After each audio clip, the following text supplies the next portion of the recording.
Nobody in Caldwell Crossing could explain why Harrison Thornwell stopped his wagon on the old Miller Road that afternoon. A man of his standing didn't stop for much, but there he was, crouched in the dirt beside a cracked rear wheel, his fine coat folded over the seat, his patience already worn to the bone, and not a single soul in sight to help him. That was the part that stung. Harrison Thornwell was a man who had never once been without options. He owned the largest cattle operation in 3 counties. He had men on his payroll whose entire purpose was to prevent exactly this kind of inconvenience. And yet here he knelt, on a stretch of road that apparently nobody used anymore, with the afternoon sun pressing down on the back of his neck like it had a personal grievance against him. He heard her before he saw her. Not her voice, her work. The steady rhythm of an axe splitting wood somewhere behind the tree line, unhurried and even. The kind of sound that belongs to someone who has been doing the same task since before most people finish their breakfast. It stopped.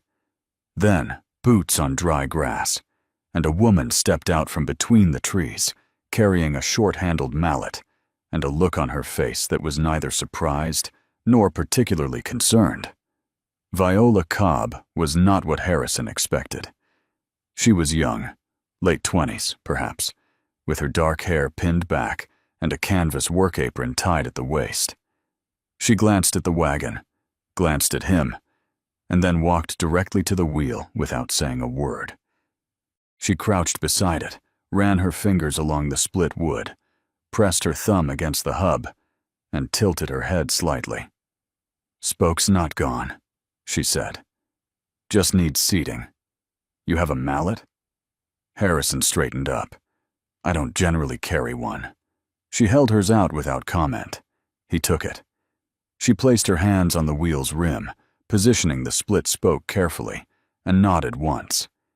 He set the mallet against it and drove it home in 3 clean strikes. She tested the wheel with both hands, rocking it gently, then stood and wiped her palms on her apron. "That'll hold you to town," she said. "Get the wheelwright to look at it before you take it back out on this road." Harrison looked at her for a moment. In his experience, people who helped him generally wanted something in return: a job, a favor, a connection to his name. This woman was already turning back toward the tree line. "What do I owe you?" he asked. She paused, half-turned. "Nothing." Then she walked back into the trees, and the sound of the axe started up again, like the interruption had never happened. Harrison stood beside his wagon for a long moment. He wasn't sure what to do with that. He made it to Caldwell Crossing before sundown and found the wheelwright on Front Street just closing up his shop. The man took one look at Harrison's expression and opened the doors back up without complaint.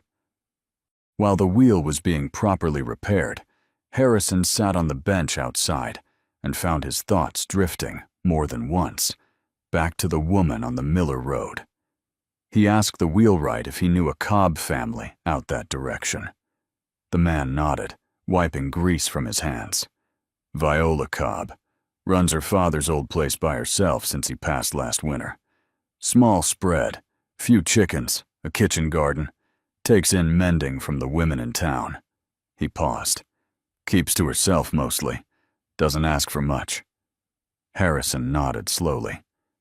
"She helped me with a wheel today." "Sounds about right," the wheelwright said, without any great surprise. That was the second thing that unsettled Harrison. The first had been her indifference. The second was that apparently, to everyone who knew her, it was simply the kind of person she was. There was no story behind it, no angle. She had just helped him because the wheel was broken, and she knew how to fix it. He drove home that evening thinking about a woman he hadn't expected to think about at all. By morning, he had made a decision, though he told himself it was purely practical. The woman was managing a property alone. Winter had been hard on everyone's fences, and from what little he'd seen of her land, hers would be no exception. He had lumber from a recent mill order sitting in his equipment barn, more than he needed. It was a simple matter of sending it over with one of his hands, and a note explaining it was in exchange for the help with the wheel. Reasonable, proportionate, clean. His housekeeper, Mrs. Aldred, watched him write the note with the particular expression she reserved for moments when she believed he was fooling himself. He ignored her. The hand he sent, a quiet young man named Tully, came back 2 hours later with the lumber still in the wagon and the note folded in his shirt pocket. Harrison looked at him. Tully held the note out carefully. "She said she appreciated the thought, sir, but the mallet did the work, not her. Said she couldn't take payment for a few minutes of pointing." Harrison sat back in his chair and said nothing for a long moment. "She send anything back with you?" he finally asked. Tully reached into his coat and produced a small cloth bundle tied with twine. "Bread, sir. She said you'd had a hard afternoon, and everybody deserves a decent supper after a hard afternoon." Harrison took the bundle and set it on his desk. He looked at it for a while after Tully left the room. She had refused his lumber, which was worth considerably more than her time, and sent him bread instead. Not as a slight, not as a performance of pride. He understood the difference. She had simply leveled the exchange in the only way that felt honest to her. He had been inconvenienced. She had helped, and so she sent him something warm. That was the whole of it, in her mind. It was such a small thing. He couldn't account for why it sat in his chest the way it did. He didn't go back the next day. He told himself that was sensible. A man didn't chase after every moment that caught him off guard. He had a ranch to run, contracts to manage, a reputation in 3 counties that required a certain amount of careful behavior. But on the 3rd morning, he found himself riding out on the Miller Road before he'd made any conscious decision to do so. He told himself he was checking the condition of the road after the recent rains. He told himself a lot of things. He crested the low hill above her property and pulled his horse to a stop. The covered wagon sitting in her yard had not been there 3 days ago. It was dusty from a long road, the canvas patched in 2 places, and beside it stood a man Harrison didn't recognize. Broad-shouldered, easy in his posture, laughing at something Viola had just said. She was laughing too. Harrison sat on his horse at the top of that hill for a moment longer than he should have, and then turned and rode back the way he came, without fully understanding the weight that had just settled somewhere behind his ribs. Harrison told himself it was nothing. A visitor, a neighbor, perhaps, or a cousin passing through on the way to somewhere else. The frontier was full of people moving from one place to another, and Viola Cobb was the kind of woman who would offer a traveling stranger water and a place to rest a wagon without thinking twice about it. He had established that much about her character already. He repeated this reasoning several times over the following 2 days, and it helped less each time. On the 4th morning, he rode into Caldwell Crossing on legitimate business, a meeting with his land attorney regarding a grazing lease on the North Range, and stopped into the dry goods store afterward for supplies. The woman behind the counter, a talkative soul named Mrs. Pruitt, had opinions about everything that moved within 10 miles of town, and Harrison had learned long ago that the most efficient way to learn anything in Caldwell Crossing was simply to buy coffee and wait. He didn't have to wait long. "You hear about the Cobb place?" Mrs. Pruitt said, wrapping his order in brown paper without looking up. "Viola's got her brother back." Harrison set his coin on the counter with great care. "Brother? Older one. Desmond. Left about 4 years ago. Went up toward the Wyoming territory looking for work. Sounds like it didn't go the way he hoped." She shook her head with the particular sympathy of someone who has never personally suffered the thing they're discussing. Came back with not much more than his wagon and his pride. You know how men are. Harrison said that he did. He rode home with his supplies and a feeling he was not quite ready to name, though it had the distinct quality of a man realizing he has misjudged a situation entirely and made several quiet decisions based on that misjudgment. He gave himself one more day before he rode back out to the Miller Road. This time, he didn't stop at the hill. He came down into the yard at an unhurried pace and tied his horse at the fence post, and Viola came around the side of the house with a bucket in each hand before he'd taken 3 steps toward the porch. She looked at him with that same calm, measuring expression he remembered from the first day, not unwelcoming, not particularly surprised, just present. "Mr. Thornwell," she said. "Miss Cobb." He took the buckets from her before he'd thought it through, and for a brief moment she looked as though she might argue, then decided not to. She nodded toward the water trough near the small barn and walked alongside him. "I heard your brother came back," Harrison said. "Word travels." "It does in Caldwell Crossing." She glanced at him sideways. "Desmond's inside. He's not well. The road was harder on him than he lets on." She said it simply, without asking for sympathy, just laying out the facts of her situation the way a person describes the weather. "I'm managing." Harrison emptied the buckets into the trough and handed them back. He looked at the fence line along the east side of her property. 3 posts were leaning badly, and the wire between them had been pulled loose by what looked like a winter's worth of neglect. "Your east fence needs work," he said. "I know it does. I could send a man out." She looked at him then with an expression that was patient but firm. "I'm not a charity case, Mr. Thornwell." "I'm not offering charity," he said. "I still owe you for the wheel." "We settled that." "You settled it to your satisfaction," he said. "Not mine." She was quiet for a moment. A breeze moved through the yard and lifted a strand of hair across her cheek, and she pushed it back without any self-consciousness. "Why does it matter to you?" she asked. Not sharply, genuinely curious. Harrison found that he didn't have a clean answer ready, which was unusual for him. He was a man who generally knew what he wanted to say before he said it. "I don't like unfinished accounts," he said finally.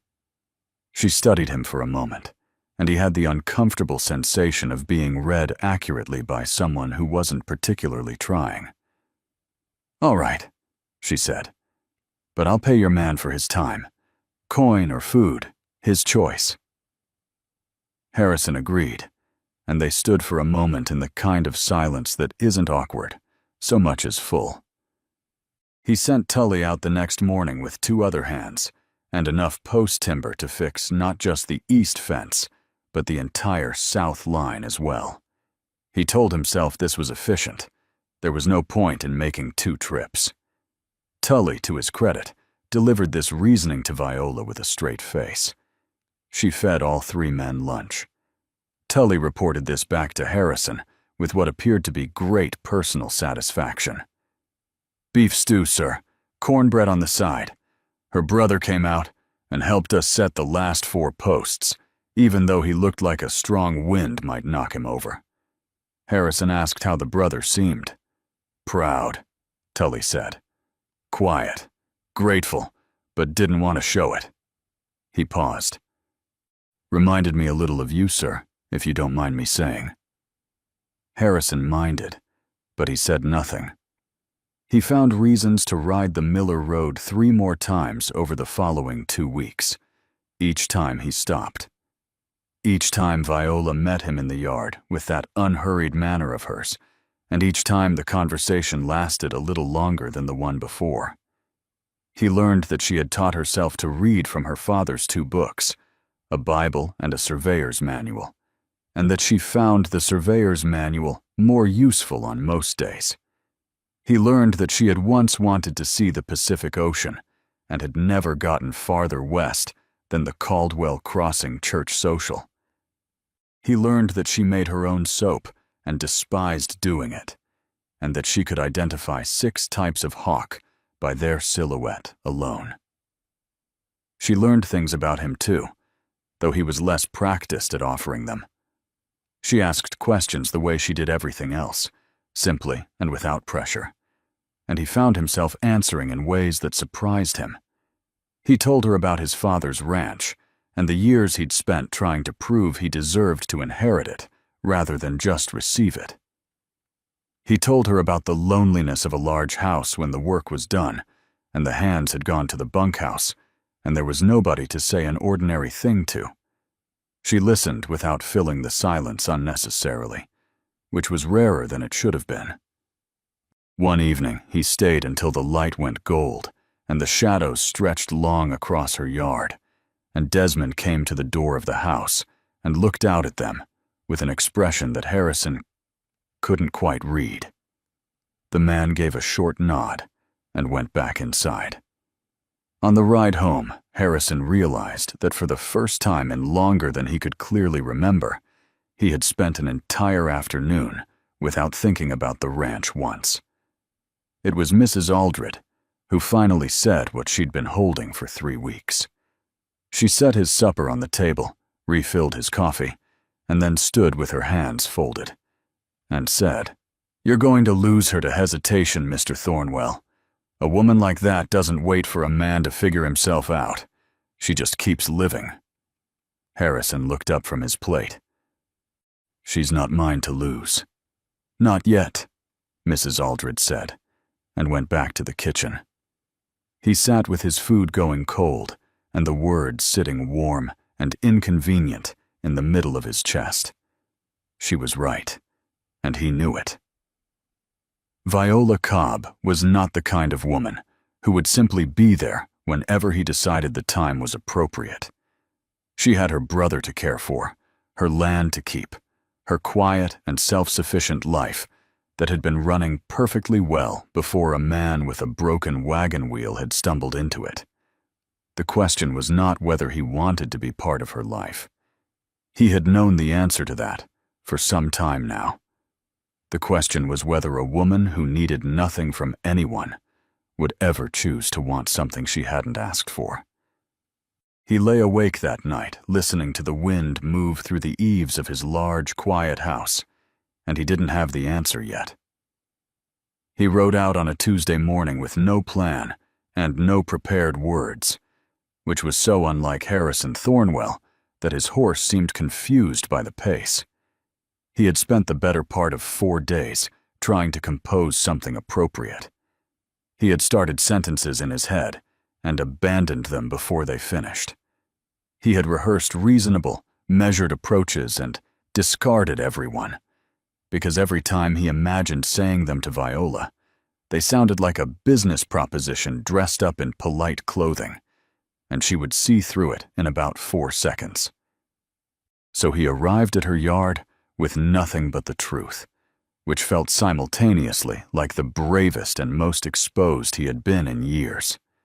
Viola was at the side of the house repairing a section of the porch railing, a small pot of wood glue beside her, and a clamp in her hand. She looked up when he tied his horse, nodded once, and went back to work. She didn't ask why he was there. She never did. She just let people arrive at their own pace. Harrison stood at the porch steps and watched her work for a moment. "I've been trying to figure out how to say something for about a week," he said. She pressed the clamp into place and turned to face him, leaning against the railing with her arms folded. Not closed off, just steady, waiting. "I'm not good at this," he said. "I'm good at decisions that involve land and cattle and contracts. I understand those things. They have clear terms." He paused.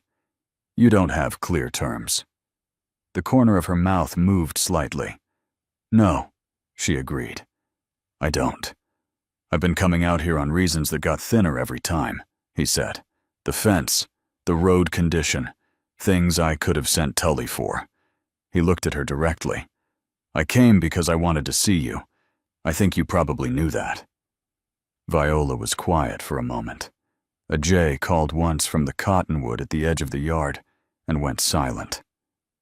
"I knew," she said. "I'm not asking you for anything you don't want to give," he said. "I want to be clear about that. You've built something here by yourself, and I respect it. I'm not coming in here thinking I know what's better for your life than you do." He stopped, because he could feel the prepared part of that running out, and the honest part taking over. "I just know that the best part of every week lately has been whatever hours I've spent in this yard, and I don't want to stop." Viola looked at him for a long moment. Then she picked up the wood glue and set it carefully on the porch rail beside her. "My father used to say that the people worth keeping are the ones who show up without wanting anything back," she said. "I didn't expect to meet someone like that coming from the other direction." Harrison wasn't sure he followed that entirely. "The other direction?" "Someone who had everything," she said, "and still showed up." It didn't move fast, because neither of them were people who moved fast. Desmond, for his part, watched the whole thing with the wary patience of a brother who had arrived home to find his sister's life quietly rearranging itself around a man he didn't know yet. Harrison made a point of getting to know him, not in a deliberate, effortful way. He simply included Desmond when he was at the property, asked his opinion on fence lines and cattle and the condition of the north pasture soil, and listened to the answers. Desmond had a sharp eye and years of range experience, and had simply run out of luck rather than ability, which Harrison recognized because he had seen the same thing in men on his own payroll. By the end of the second month, he offered Desmond work. Not out of obligation, and not as a favor to Viola. He told him that plainly. He needed a man who understood the land and didn't need to be told everything twice. Desmond accepted with a handshake and no excess words, which Harrison respected enormously. Viola said nothing about the arrangement directly, but that evening when Harrison stayed for supper, which had become a regular enough occurrence that Mrs. Aldred had begun eating alone without complaint. She set a third place at the table without being asked, and caught his eye across the room with a look that carried more warmth than any words she might have chosen. He proposed on a Saturday in early October, standing in her kitchen while she was making coffee, which was not the setting he had imagined, but turned out to be exactly right. He didn't get down on one knee. He simply said, "I want to marry you, Viola. Not because I think you need me to, because I'd like us to build something together, and I think we'd be good at it." She poured the coffee and handed him a cup and said, "I think so too." He looked at her. "Is that a yes?" "It's a yes, Harrison." He exhaled slowly. She sat down across from him and wrapped both hands around her cup and smiled in that quiet, unhurried way of hers, and he thought that if he spent the rest of his life sitting across a kitchen table from that expression, it would be enough. They married in December in the Caldwell Crossing Church on a cold, bright morning with frost on the ground and a thin winter sun coming through the south-facing windows. Desmond stood beside Harrison. Mrs. Aldred sat in the front pew and cried with great dignity. Tully and the other hands took up the back 3 rows and were on their best behavior, mostly. Viola wore her mother's dress, let out slightly at the hem, with her dark hair pinned up and a single sprig of dried lavender tucked behind her ear. She walked down the aisle without anyone giving her away, which was her choice, and nobody argued with it. And she reached Harrison at the front and looked up at him with that same clear, uncomplicated gaze that had undone him completely on a dusty road 6 months ago. The minister said the words, they said theirs back.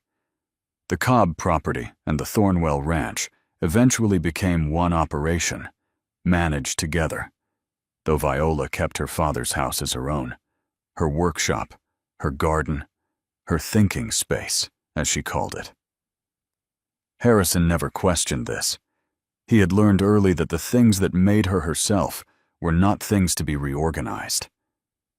2 years after they married, on a warm April morning, Desmond rode up to the main house at a pace that suggested urgency and knocked on the door with considerably more force than necessary.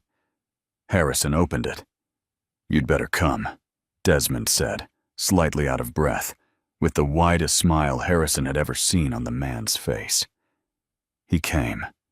The baby, a girl, small and serious-faced, and apparently already unimpressed by the world, had arrived just before dawn, delivered by the town midwife in the front bedroom of the old Cobb house.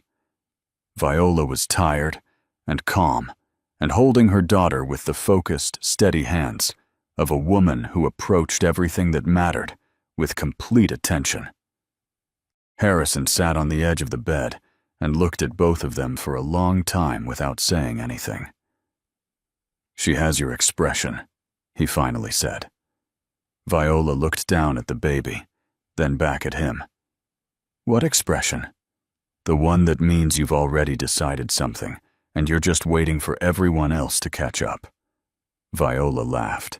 A real, full laugh, the kind he had spent the better part of a year earning, and leaned her head briefly against his shoulder. Outside, Desmond was already telling Tully the news at considerable volume. The morning was cold and clear, and the frost on the pasture was burning off in the early sun. And inside that small house on the Miller Road, Harrison Thornwell held his daughter for the first time and understood with a completeness he had never found in land or cattle or the opinion of 3 counties what it meant to be exactly where you were supposed to be. They named her Ruth, after no one in particular, and somehow after everyone who mattered. Somewhere between a broken wagon wheel and a Tuesday morning with no prepared words, a proud man had learned the most useful thing of his life, that the people who ask for nothing are sometimes the ones who give you everything. And Viola Cobb, who became Viola Thornwell on a cold December morning, never did ask for a single thing she didn't already have inside herself. He just got to be there for it.